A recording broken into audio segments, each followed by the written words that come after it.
Pemirsa Anda menyaksikan TechPiece. Brilliant Labs meluncurkan kacamata pintar Halo seharga $299 Amerika. Bobot kacamata pintar ini ringan hanya dengan 40 gram dengan masa pakai baterai hingga 14 jam dan fitur AI canggih seperti Vibe Mode dan juga memori naratif. Startup teknologi AI asal Singapura Brilliant Labs resmi memperkenalkan Halo, generasi terbaru kacamata pintar berbasis AI yang mengusung antarmuka percakapan multimodal dan kemampuan memori pribadi canggih. Sistem AI bernama Noah dapat merekam, mempelajari, dan menyaring informasi sensorik pengguna dari penglihatan dan audio untuk membentuk agen pribadi yang kontekstual dan private.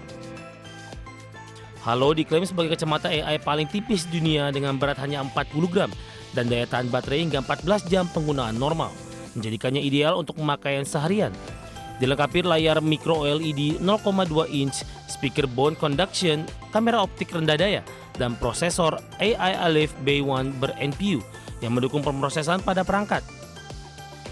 Fitur Vibe Mode memungkinkan pengguna menciptakan aplikasi khusus hanya dengan perintah suara tanpa perlu kode.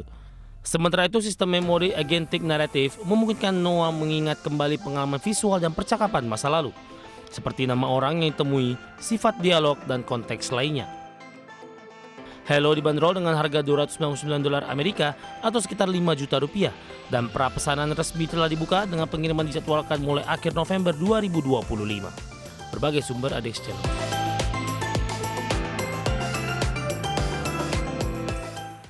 Pemirsa, Xiaomi meluncurkan electric scooter 5 Plus dengan fitur seperti ban 12 inci, kemudian juga motor 900 watt dan jarak tempuh hingga 60 km yang menjadikannya solusi mobilitas urban, nyaman dan juga stabil. Di mana perangkat ini dilengkapi dengan suspensi ganda, sistem TCS, kemudian juga rem ganda dan konektivitas cerdas untuk pengalaman berkendara yang aman dan modern. Xiaomi secara resmi meluncurkan electric scooter 5 Plus di Filipina pada 1 Agustus 2025 dengan peluncuran global segera menyusul setelah mendapatkan sertifikasi resmi di Uni Emirat Arab dan Jerman. Model ini merupakan anggota baru dalam seri 5 yang diposisikan antara lain varian Pro dan Max membawa slogan Bigger Size, More Stable Ride. Skuter 5 Plus memiliki ban tubeless 12 inci, dek lebih luas, dan handler lebih tinggi dibandingkan model sebelumnya. Menjadikannya lebih nyaman untuk perjalanan panjang untuk kendaraan bertubuh besar, rangka dari baja karbon kokoh mendukung beban hingga 120 kg, serta desain foldable yang praktis untuk mobilitas sehari-hari. Ditenagai motor 900 watt, skuter ini mampu menangani tanjakan hingga 20% dan menawarkan kecepatan maksimum 25 km per jam dengan 3 mode berkendara via Xiaomi Home App. Dengan baterai 477 Wh dan efisiensi tinggi, jarak tempuh mencapai 60 km per pengisian daya, cocok untuk mobilitas perkantoran jarak menengah. Untuk kenyamanan dan keamanan, skuter ini dilengkapi suspensi depan double spring, sistem kontrol traksi, dan sistem pengereman ganda. Fitur tambahan seperti lampu pintar otomatis, konektivitas aplikasi, dan desain slim praktis memperkuat nilai fungsional sebagai skuter listrik urban modern. Di Filipina, Xiaomi Electric Scooter 5 Plus dijual dengan harga 30.999 peso Filipina atau sekitar 8,7 juta rupiah. Berbagai sumber IDX Channel. Pemirsa, Neo merilis Conquer Pocket Fit sebagai handheld gaming Android terjangkau dengan spesifikasi flagship seperti Snapdragon G3X Gen 3, layar 144 Hz dan juga baterai yang besar. Meski harganya belum diumumkan, perangkat ini diprediksi akan menjadi pesaing kuat di kelas entry level premium. Neo baru saja meluncurkan sub-brand baru bernama Conquer. Conquer Pocket Fit menjadi perangkat pertama mereka yang menyasar segmen gaming handheld Android berjangkauan luas.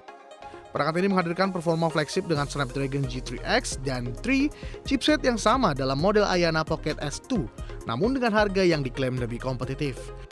Pocket Fit dibekali layar 6 inci LCD Full HD 144 Hz, RAM LPDDR5X, UFS 4.0 storage, baterai besar 8000 mAh dengan fast charging PD, serta pendingin aktif terintegrasi hardware yang biasanya hadir di perangkat lebih mahal. Desain Pocket Fit ergonomis mudah digenggam untuk sesi bermain panjang. Perangkat ini dilengkapi joystick dan trigger Hall effect. Dual mode trigger, speaker stereo, port headphone, micro SD slot, dan tombol pintas emulasi untuk memperluas akses game retro atau cloud streaming. Meski mengusung spesifikasi tinggi, harga resmi belum diumumkan. Namun pasar memperkirakan di kisaran harga sekitar $250 hingga $300 Amerika. Lebih rendah dari Pocket S2, Kesuksesan Pocket Fit sangat bertergantung pada pricing dan kompetitif agar benar-benar mendobrak barrier harga di segmen gaming handheld Android. Berbagai sumber IDX Channel. Pemirsa, Octopath Traveler akan diluncurkan pada 4 Desember 2025 untuk konsol dan juga PC. Menampilkan fitur baru seperti karakter custom, town, the building, serta pertarungan hingga 8 karakter dalam visual HD 2D yang khas. Game ini dijual mulai $49,99 Amerika dengan beberapa edisi khusus. Perusahaan pengembang game Square Enix resmi mengumumkan Octopath Traveler Zero, prequel seri JRPG terkenal, akan dirilis pada 4 Desember 2025 untuk platform Nintendo Switch, PlayStation 4 dan 5, Xbox Series XS, dan PC via Steam, serta Microsoft Store. Pre-order fisik sudah dibuka, termasuk edisi standar, Digital Deluxe, dan Collector's Edition Premium. Game ini menampilkan fitur baru seperti character creation lengkap pilih wajah, suara hingga makanan favorit, serta sistem town building di mana pemain membangun kembali kampung halaman mereka setelah kehancuran. Pertarungan sekarang mendukung hingga 8 karakter sekaligus dalam formasi depan dan belakang, memperkuat kedalaman strategi dalam mekanisme break and boost khas seri. Walau memperkenalkan banyak elemen baru, game ini tetap mengusung gaya visual HD 2D iconic dan sistem patch actions yang memungkinkan interaksi unik antar karakter. Menjaga identitas seri tetap kuat, dengan lebih dari 30 karakter bisa direkrut untuk membentuk tim 8 orang. Game ini menjanjikan pengalaman JRPG strategis yang lebih imersif dan masif. Edisi standar Octopath Traveler Zero dibanderol $49,99 Amerika, sementara Digital Deluxe harga $59,99 Amerika, termasuk konten travel, provisions, dan artbook digital. Edisi kolektor eksklusif tersedia seharga $229,99 Amerika. Game juga tidak tersedia dalam bahasa Spanyol dan versi Switch 2 dikirim dalam format game keycard yang mengharuskan pengguna mengunduh sebagian besar konten via internet. Berbagai sumber ada exchange.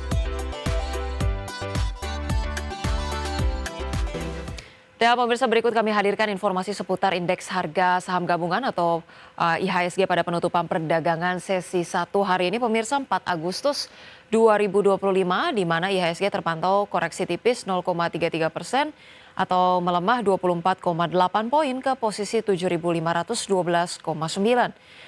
Tadi pagi dibuka di 7.552,4, sempat menyentuh level tertinggi di 7.560 dan level terendahnya di 7.462,9. 330 saham menguat, 268 saham stagnan, 268 menurun, kemudian 200 saham mengalami stagnan. Dan pemirsa, kami juga hadirkan informasi dari saham-saham yang menjadi jajaran top gainers pada perdagangan sesi 1, yaitu berasal dari koin yang mengalami penguatan 25% ke 1.000 pemirsa, kemudian NCKL menguat 12,27% ke 915, CDIA menguat 9,82% ke 1.790, kemudian BKSL menguat 3,03% ke 170. Sementara itu top losers pemirsa datang dari saham cuan yang melemah 4,2% ke 1.460, kemudian saham aman mineral melemah 10,9% ke 7.550, PTRO melemah 3,58% ke 3.770, dan Toba melemah 1,61% ke 1.220. Dari pergerakan sektoral pemirsa, sektor kesehatan memimpin penguatan dengan kenaikan 1,61%, disusul teknologi dengan penguatan 1,2%. Sementara itu energi justru melemah 0,5% dan keuangan melemah 0,3%.